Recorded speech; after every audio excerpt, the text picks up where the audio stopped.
Hello everyone, स्वागत है आपका अपनी YouTube channel AC study classes में।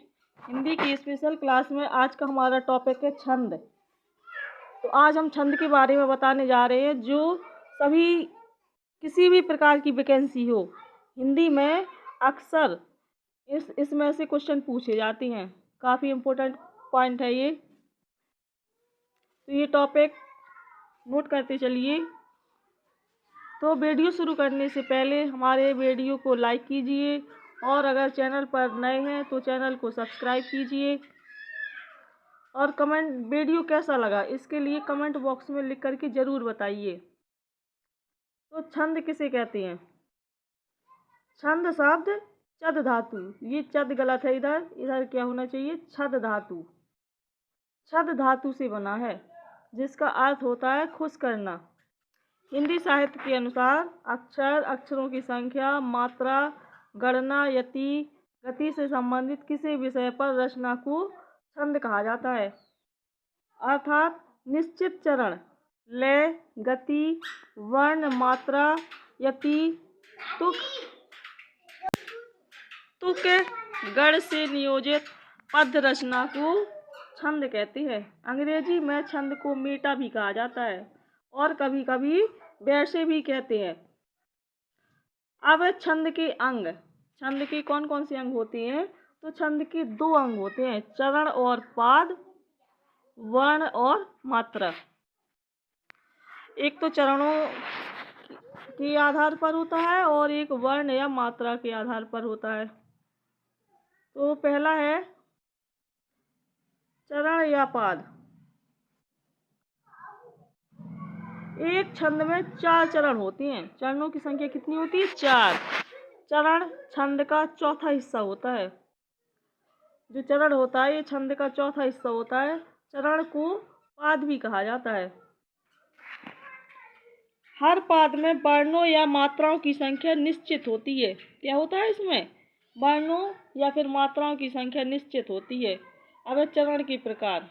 चरण के कितने प्रकार होते हैं? तो चरण के 2 प्रकार होते हैं। एक तो होता है समचरण और विषम चरण। समचरण वो होता है, दूसरे और चौथे चरण को समचरण कहते हैं।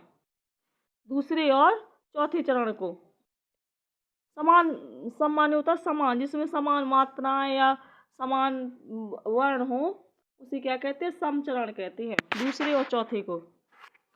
फिर है विषम चरण। पहले और तीसरे चरण को क्या कहते हैं? विषम चरण कहते हैं। और दूसरे और चौथे को क्या कहा जाता था? समचरण। अगला है फिर दूसरा था इधर वर्ण और मात्रा के आधार पर छंद के चरणों को वर्णों की गणना के अनुसार व्यवस्थित किया जाता है। इसके अनुसार वर्णों की गणना के अनुसार वर्णों की गिनती होती है। छंद में जो अक्षर प्रयोग होते हैं, छंद में 4 चरण होते हैं और इसमें जो अक्षर प्रयोग किए जाते हैं उन्हें हम वर्ण कहते हैं। इन अक्षरों को वर्ण कहते हैं। मात्रा की दृष्टि से वर्ण के प्रकार। मात्रा की दृष्टि से वर्ण कितने प्रकार के होते हैं? 2 प्रकार के, ह्रस्व लघु या ह्रस्व, गुरु या दीर्घ। ह्रस्व को लघु भी कहते हैं और लघु को ह्रस्व भी कहते हैं और गुरु को दीर्घ भी कहते हैं। तो पहला है लघु या ह्रस्व, देख लेते हैं। लघु या ह्रस्व वर्ण क्या होते हैं? तो जिन्हें बोलने में कम समय लगता है, जिन वर्णों को बोलने में कम समय लगता है उसे हम लघु या ह्रस्व वर्ण कहते हैं। इसका चिन्ह एक होता है, मतलब इसमें एक मात्रा लगती है ह्रस्व या लघु वर्णों में। फिर है गुरु या दीर्घ वर्ण। तो जिन्हें बोलने में लघु वर्ण से ज़्यादा समय लगता है, जिन वर्णों को बोलने में इन लघु वर्णों से ज़्यादा समय लगता है उन्हें गुरु या दीर्घ वर्ण कहते हैं। और इसका चिन्ह क्या होता है? ये होता है विसर्ग वाला। अब छंद के अंग। छंद के कितने अंग होते हैं? तो छंद के अंग है, पहला है मात्रा, यति, गति, तुक, और गढ़। ये 5 अंग है इसके। तो पहला है छंद में मात्रा का अर्थ क्या होता है। छंदों में जो मात्रा लगी रहती है इसका अर्थ क्या होता है, तो है वर्ण के उच्चारण में जो समय लगता है उसे ही मात्रा कहते हैं। कुछ वर्ण ऐसे होते हैं जिनको हम जल्दी बोल लेते हैं और कुछ वर्ण ऐसे होते हैं जिनको हम देर में बोलते हैं। तो वर्ण इनके उच्चारण में जो समय लगता है, जितना कम या ज़्यादा जितना भी समय लगता है उसे ही हम क्या कहते हैं, मात्रा कहते हैं। अर्थात वर्ण को बोलने में जो समय लगता है, वर्ण को बोलने में जो समय लगता है उसे हम क्या कहते हैं, मात्रा कहते हैं। अर्थात किसी वर्ण के उच्चारण काल की अवधि क्या होती है, मात्रा कहलाती है। फिर है यति। यति क्या होता है, तो पद्य का पाठ करते समय गति को तोड़ करके जो विश्राम दिया जाता है, जो बीच बीच में रुका जाता है, उसे हम क्या कहते हैं, यति कहते हैं। सरल शब्दों में छंद का पाठ करते समय जो सरल शब्द होते हैं, इनमें छंद का पाठ करते समय जहाँ पर कुछ देर के लिए रुकना पड़ता है, जब कोई भी हम दोहा चौपाई कुछ भी बोलते हैं तो उसमें जहाँ पर भी थोड़ी देर कुछ देर के लिए रुकना पड़ता है उसे ही हम क्या कहते हैं, यति कहते हैं। और इसे विराम और विश्राम भी कहा जाता है।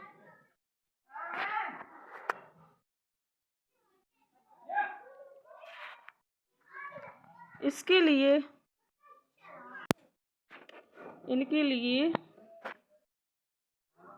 कॉमा 1, 11, माए, प्रश्नवाचक, विस्मयादि सूचक, ये सभी चिन्ह क्या होते हैं, निश्चित होते हैं। हर छंद में बीच में रुकने के लिए क्या होता है, कुछ स्थान निश्चित होते हैं। इसी रुकने को जहाँ पर हम रुकते हैं तो इसे विराम या यति कहा जाता है। क्या कहते हैं, विराम या यति। यति के ठीक ना रहने से छंद में यति भंग दोष आता है। यति के ठीक ना रहने से क्या होता है, छंद में यति भंग दोष आता है। फिर है गति। पद्य के पथ में जो बहाव होता है, जब हम पद्य को जो लय के साथ पढ़ते हैं, तुक के साथ पढ़ते हैं, उसे हम गति कहते हैं। अर्थात किसी छंद को पढ़ते समय जब एक प्रवाह का अनुभव होता है तो उसे गति या लय कहा जाता है। हर छंद में विशेष प्रकार की संगीतात्मक लय होती है जिसे क्या कहते हैं, गति। इसके ठीक ना रहने पर गति भंग दोष हो जाता है। फिर अगला तुक। क्या है, तुक है। तो तुक की परिभाषा क्या है, समान उच्चारण वाले शब्दों के प्रयोग को, जब हम एक समान शब्दों का उच्चारण करते हैं तो समान उच्चारण वाले शब्दों के प्रयोग को ही तुक कहा जाता है। छंद में पदांत के अक्षरों की समानता तुक कहलाती है।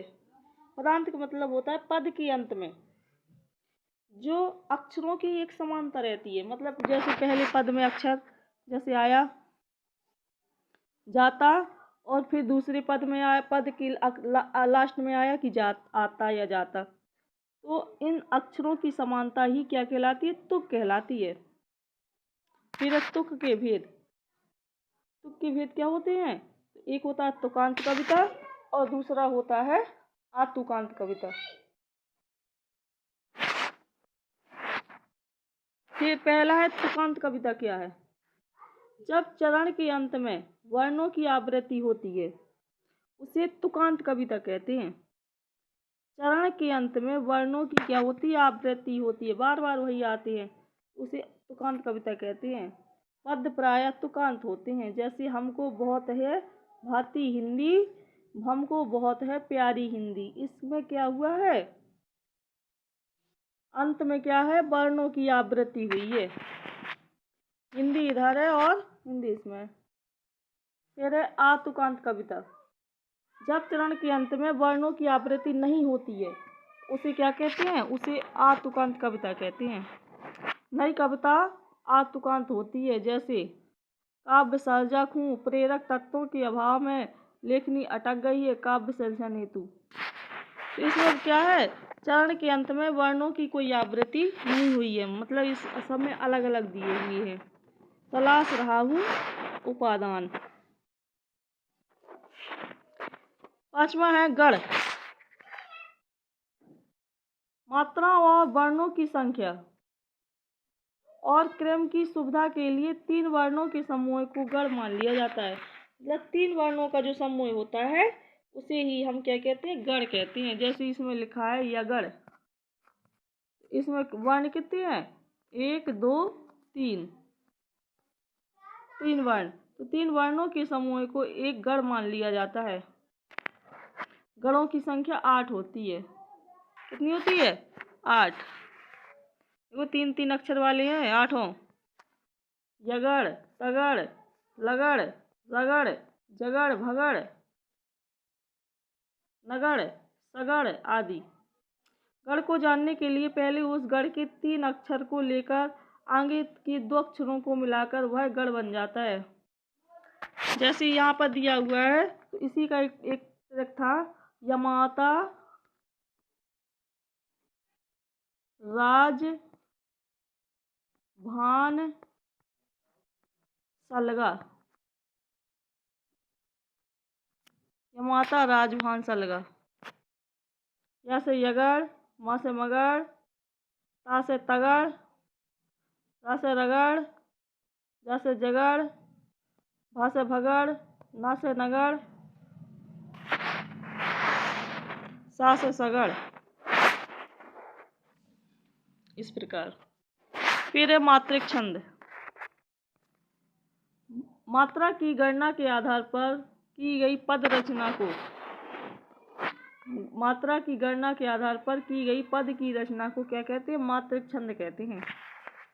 अर्थात जिन छंदों की रचना मात्राओं की गणना के आधार पर की जाती है, जिन छंदों की रचना मात्राओं की गणना के आधार पर की जाती है, उन्हें क्या कहते हैं, उन्हें मात्रिक छंद कहते हैं।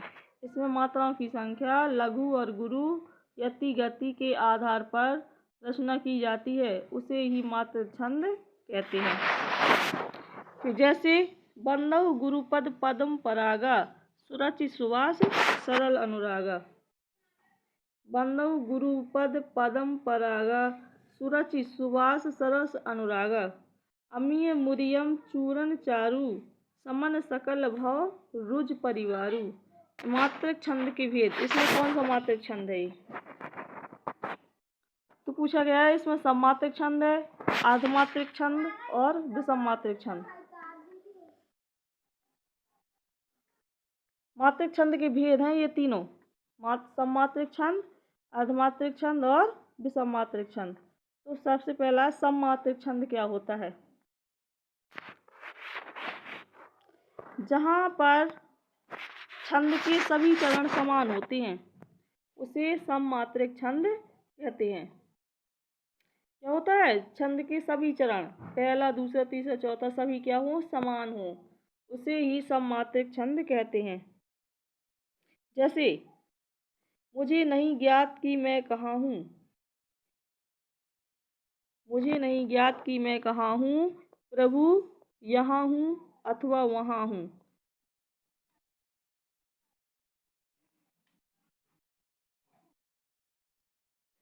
इसमें क्या है, इस छंद में सभी चरण समान होते हैं।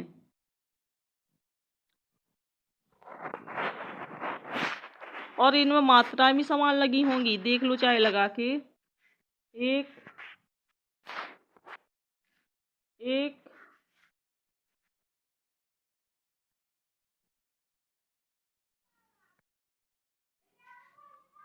एक, 2 3 4 5,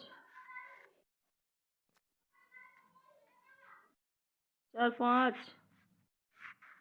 6 7 8 9 10 11 12 13 14। इसमें नीचे देखो 2 2 4 5 6 7 8 9 10 11 12 13 14।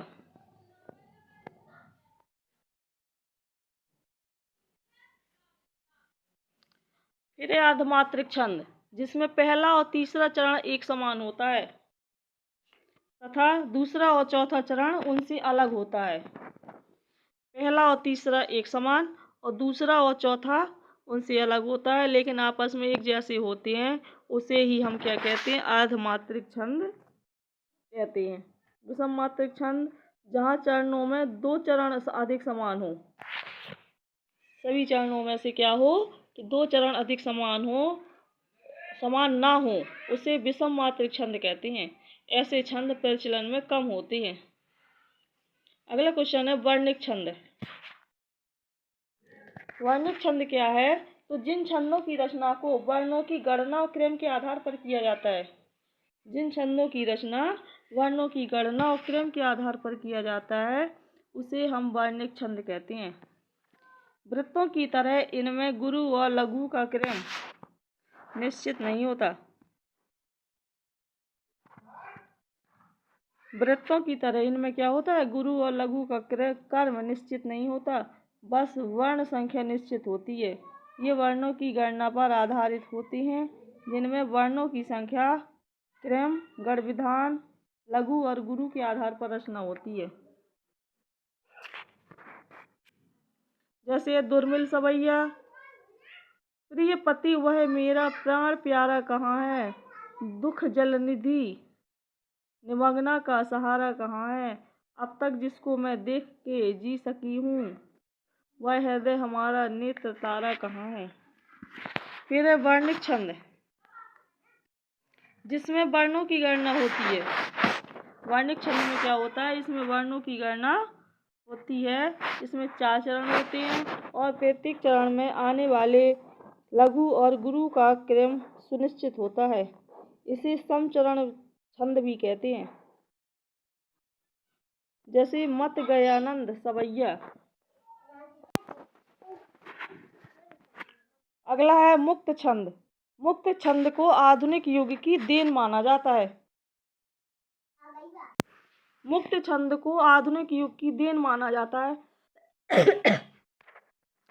तो जिन छंदों में वर्णों और मात्राओं का बंधन नहीं होता, उन्हें मुक्तक छंद कहते हैं। अर्थात हिंदी में स्वतंत्र रूप से आजकल लिखे जाने वाले छंद मुक्त छंद के होते हैं। चरणों की अनियमित, असमान, स्वच्छंद गति और भाव के अनुकूल यति विधान ही मुक्त छंद की विशेषता है। इसे रबर या केचुआ छंद भी कहते हैं। इंपोर्टेंट है पॉइंट ये कि किस छंद को रबर या केचुआ छंद कहते हैं। तो मुक्त छंद को क्या कहते हैं? रबर या केचुआ छंद। इसमें ना वर्णों की और ना ही मात्राओं की गिनती होती है। जैसे दिया है कि वह आता, 2 टूक कलेजे के करता पछताता पथ पर आता, पीठ पीठ दोनों मिलकर है एक, चल रहा लकुटिया टेक, मुट्ठी भर दाने को भूख मिटाने को, मोए फटी पुरानी झोली का फैलाता, 2 टूक कलेजे की करता पछताता पथ पर आता। ये मुक्त छंद का उदाहरण है। फिर प्रमुख मात्रिक छंद कौन कौन से होते हैं? प्रमुख मात्रिक छंद है, पहला है दोहा,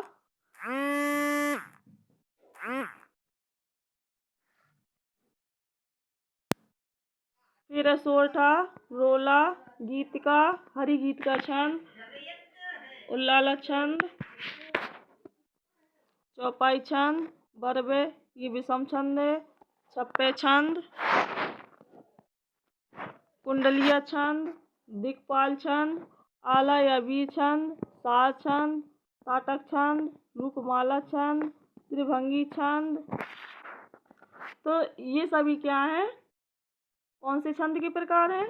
तो ये सभी क्या है? मात्रिक छंद है। ये इनमें मात्राओं की गिनती होती है। तो पहला है दोहा छंद। दोहा छंद देख लेते हैं, इम्पोर्टेंट है, एग्जाम में अक्सर पूछा जाता है कि यह एक क्या है?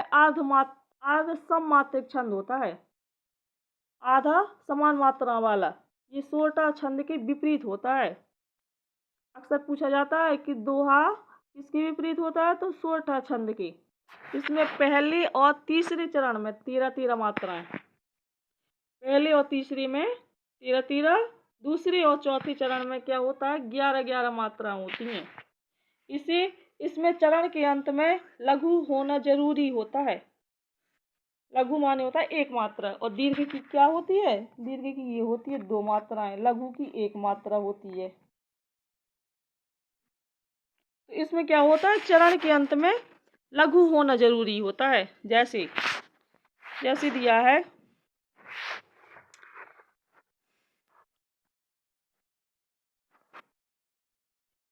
कारज धीरे होत है, काहे होत अधीर, समय पाँव तरवर फरे, केतक सींचो नीर। तो देखो इसमें गिनती करो, कारज हो धीरे होत है, तो दोहा में क्या था कि पहले और तीसरे में कितनी थी? 13 और दूसरी और चौथी में 11। तो कारज में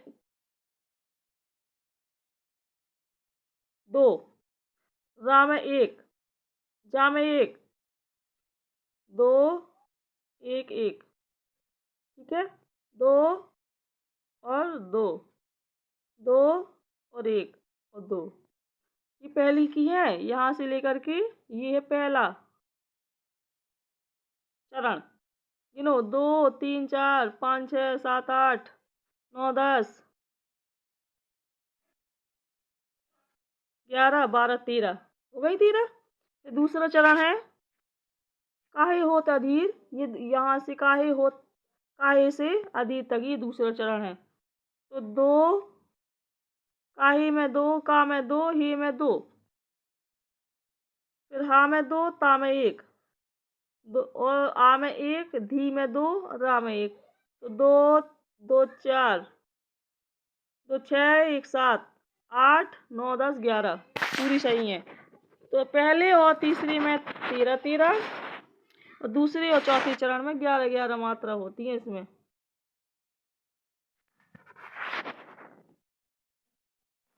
अगला है सोठा छंद। दूसरा सोठा क्या होता है? ये भी अर्ध सम्मात्रिक छंद होता है।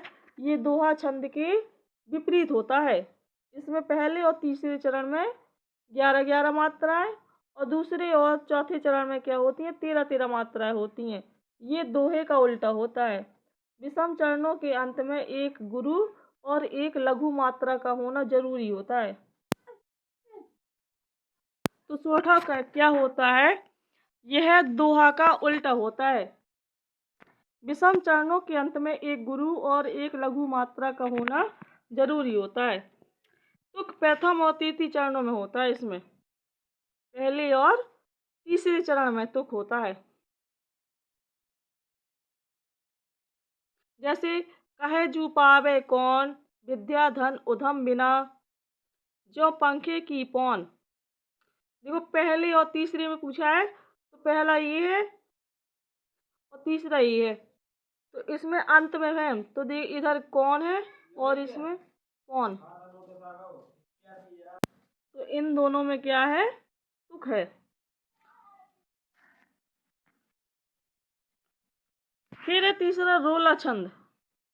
रोला भी एक मात्रिक छंद होता है, और इसमें भी 4 चरण होते हैं। रोला में भी इसके प्रत्येक चरण में 11 और 13 के क्रम में 24 मात्राएं होती हैं। इसमें इसे अंत में 2 गुरु और 2 लघु वर्ण होते हैं इसके अंत में। जैसे नीलांबर परिधान, हरित पट पर सुंदर है, सूर्य चंद्र युग मुकुट मेखला रत्नाकर है, नदियां प्रेम प्रवाह, फूल तारे मंडन है, बंदी जन खग वृंद, शेष फन सिंहासन है।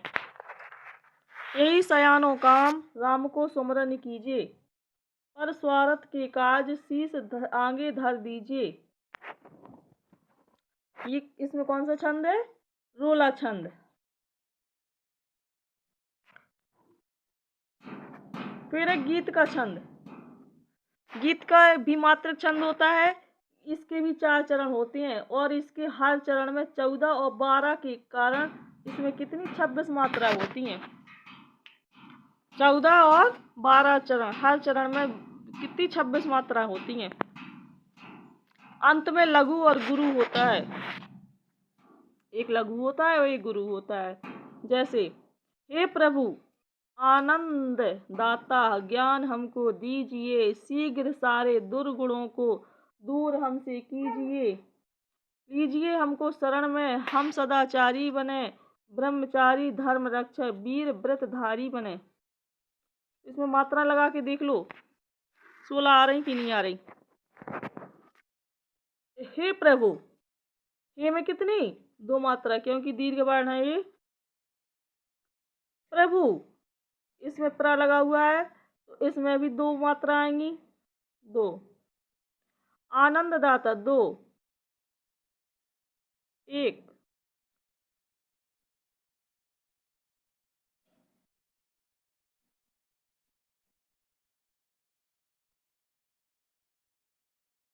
दो, 2, 2, 1, 1, 1, 2। दीजिए में, दी में 2, जा में 1, ए में 2, 2, 2, 4, 2, 6, 6, 2, 8, 1, 9, 10, 11, 12, 13, 14, 15, 16, 17, 18, 19, 20, 21, 22, 23, 24, 25 और 1, 26। इसी प्रकार सभी चरणों में 26 मात्राएं होंगी इसमें। फिर है हरि गीत का छंद। तो हरि गीत का छंद भी एक मात्रिक छंद होता है। इसमें भी 4 चरण होते हैं और इसके हर चरण में 16 और 12 के क्रम में इसमें 28 मात्राएं होती हैं और इसके अंत में लघु और गुरु का प्रयोग अधिक प्रशुद्ध होता है। इसमें कितनी होती हैं? हरि गीत का में 28 होती हैं। गीत का में कितनी बताई थी? 26। मेरे इस जीवन की है तू, मेरे इस जीवन की है तू। तो पहले इसमें कितनी मात्रा होना चाहिए? 16। और सरस साधना कविता इसमें कितनी होनी चाहिए? 12। यहाँ से यहाँ तक इसमें लगाओ पहले 16। मेरे 2, 2, इस 1, 1, जीवन 2, 1, 1, की 2, है 2, तू 2, 2, 2, 4, 5, 6, 7, 8, 9, 10, 11, 12, 13, 14, 15, 16। इस सरस साधना कविता में 1, 1, 1, 3, साधना में 2, 1, 2, कविता में 1, 1, 2। तो 1, 2, 3, 4, 5, 6, 7, 8, 9, 10, 11, 12 कितनी हो गई? 12। तो सही है बिल्कुल। तो इस 12 और 16 मिलाकर कितनी हो गई? 28। तो ये क्या है? हरि गीत का छंद है ये। अगला है उल्लाला छंद। उल्लाला छंद भी एक मात्रिक छंद होता है। इसके हर चरण में 15 और 13 के क्रम से इसमें 28 मात्रा होती हैं। हरि गीत का में भी 28 थी और इसमें भी 28 हैं, लेकिन हरि गीत का में क्या था? पहले 16 और 12 का क्रम था, इसमें 15 और 13 का क्रम है। फिर है चौपाई छंद। चौपाई एक मात्रिक छंद होता है। इसमें 4 चरण होते हैं। इसके हर चरण में 16 मात्राएं होती हैं। कितनी होती हैं? 16। चरण के अंत में गुरु या लघु नहीं होता, लेकिन 2 गुरु और 2 लघु हो सकती हैं। अंत में गुरु वर्ण होने से छंद में रोचकता आती है। जैसे यही विधि राम सभई समुझावा, गुरु पद पदुम हरस सिर नावा। बंदहु गुरुपद पदुम परागा, सुरचि सुबास सरस अनुरागा। अमीय मूरिमय चूरन चारु, समन सकल भाव रुज परिवारु। इन सभी में क्या है? 16-16 मात्राएं। फिर है विषम छंद। ये थे सभी सम छंद। अब कौन से हैं? विषम छंद। इसमें पहले और तीसरे चरण में 12 और दूसरे और चौथे चरण में 7 मात्राएं होती हैं। सम चरणों की में अंत में जगड़,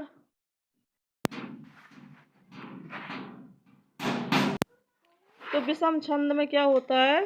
पहले और तीसरे चरण में 12 और दूसरे में 7-7 मात्रा होती है। सम चरणों के अंत में जगड़ और तगड़ के आने से मिठास बढ़ती है। यति को प्रत्येक चरण के अंत में रखा जाता है। जैसे चंपक हरवा अंग मिली अधिक सुहाए, जानी परसिय हीरे जब कुम्हिलाए। अगला छप्पे छंद। छप्पे छंद में क्या है, इसमें 6 चरण होते हैं छप्पे में, जैसा नाम है इसका ऐसी इसके चरण है। छप्पे छप्पे में 6 चरण। पहले 4 चरण रोला छंद की,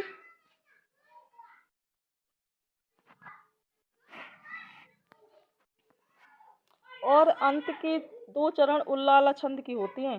प्रथम 4 चरणों में 24 मात्राएं और बाद की 2 चरणों में 26 या 28 मात्राएं होती हैं। जैसे नीलांबर परिधान हरित तट पट पर सुंदर है, सूर्य चंद्र युग मुकुट मेखला रत्नाकर है।